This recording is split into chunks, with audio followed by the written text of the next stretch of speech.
مسیح کے بابرکت نام میں آپ کی سلامتی ہو۔ آج بہت اہم سوال ہے، بہت اہم ٹاپک ہے۔ کیا ہمارا خدا 3 دن کے لیے مر گیا؟ اس ٹاپک پر بڑی بحث ہوتی ہے، بڑی تکرار ہوتی ہے، بڑی ڈیبیٹس ہیں، بہت کچھ کہا گیا، بہت کچھ لکھا گیا، لیکن میں چند لفظوں میں آپ کو بتانے کی کوشش کروں گا۔ اس سے پہلے کہ ہم بات کو شروع کریں، میں چاہتا ہوں کہ جو لوگ ہمارے چینل پر نئے آتے ہیں کائنڈلی ہمارے چینل کو سبسکرائب کریں، لائک کریں اور شیئر کریں ان ویڈیوز کے لنکس، تاکہ بہت سے لوگوں تک خدا کا کلام پہنچ سکے۔ مقدس یوحنا رسول کا انجیلی بیان پہلا باب ہے، پہلی آیت ہے، سب کو یاد ہے۔ ابتدا میں کلام تھا، کلام خدا کے ساتھ تھا اور وہ کلام خدا تھا۔ پھر تیسری آیت کہ سب چیزیں اسی کے وسیلے سے پیدا ہوئیں، اور پھر 14ویں آیت کہ کلام مجسم ہوا اور فضل اور سچائی سے معمور ہو کر ہمارے درمیان رہا۔ مجسم ہو کر یعنی کہ اس نے جسم لے لیا، وہ جسم کے اندر داخل ہو گیا، اس نے جسم کو اختیار کیا۔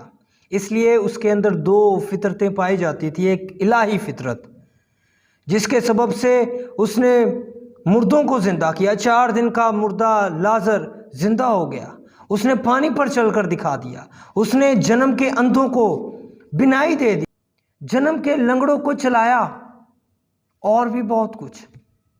5000 لوگ اس نے سیر کر دیے۔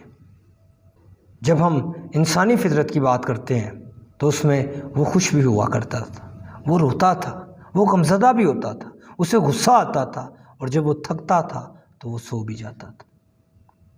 جب ہم احبار کی کتاب اور اس کا 16واں باب پڑھتے ہیں تو وہاں پر 2 بکروں کا ذکر ہے، ایک خداوند کا جسے خطا کی قربانی کے لیے چڑھا دیا جاتا، اور دوسرا عزازیل کے نام کا جسے بیابان میں چھوڑ دیا جاتا تاکہ کفارہ مکمل ہو سکے۔ جب یسوع مسیح صلیب پر تھے تو یسوع مسیح کو خدا باپ نے چھوڑ دیا تاکہ کفارہ مکمل ہو سکے۔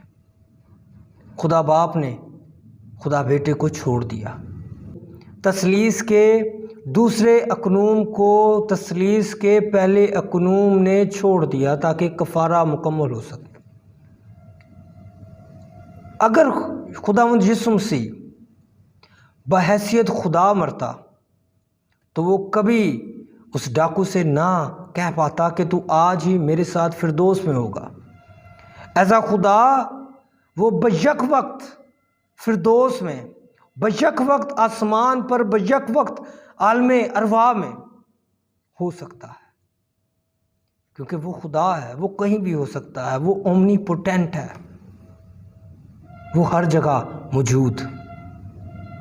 اور اس سبب سے خدا کبھی مر نہیں سکتا۔ جسم ہے جو مرتا ہے، وہ جسم جو اس نے لیا، جس میں اس نے سکونت کی، وہ جسم مرا، لیکن الہی طور سے وہ کبھی مر نہیں سکتا۔ روح کو کوئی مار نہیں سکتا۔ خدا روح ہے، اور ضرور ہے کہ اس کے پرستار روح اور سچائی سے اس کی پرستش کریں۔ تمام مذاہب اس بات کو مانتے ہیں کہ خدا روح ہے، تو روح کو کوئی مار نہیں سکتا۔ لیکن پھر کیا ہوتا ہے؟ جب وہ جسم قبر میں تھا تو تیسرے دن وہ خدا اپنے جسم میں دوبارہ سے داخل ہوتا ہے، اور وہ تیسرے دن مردوں میں سے جی اٹھتا ہے، اور تب سے اب تک وہ زندہ ہے، اور اب سے ابدالآباد تک زندہ رہے گا۔ بہت شکریہ، خداوند آپ سب کو بہت زیادہ برکت دے۔ اور ایک بار پھر آپ سے التماس ہے، جو لوگ ہمارے چینل پر نئے آتے ہیں کائنڈلی ہمارے چینل کو سبسکرائب کریں، ویڈیوز اچھی لگتی ہیں تو لائک کریں، اور ان ویڈیوز کو اپنے رشتہ داروں میں، اپنے دوستوں کے ساتھ، اپنے عزیزوں کے ساتھ شیئر کریں، تاکہ خدا کا کلام زیادہ سے زیادہ لوگوں تک پہنچ سکے، اور لوگ مسیح کے بارے میں جان سکیں، خدا کے بارے میں جان سکیں۔ بہت شکریہ، خداوند آپ سب کو بہت زیادہ برکت دے۔ آمین۔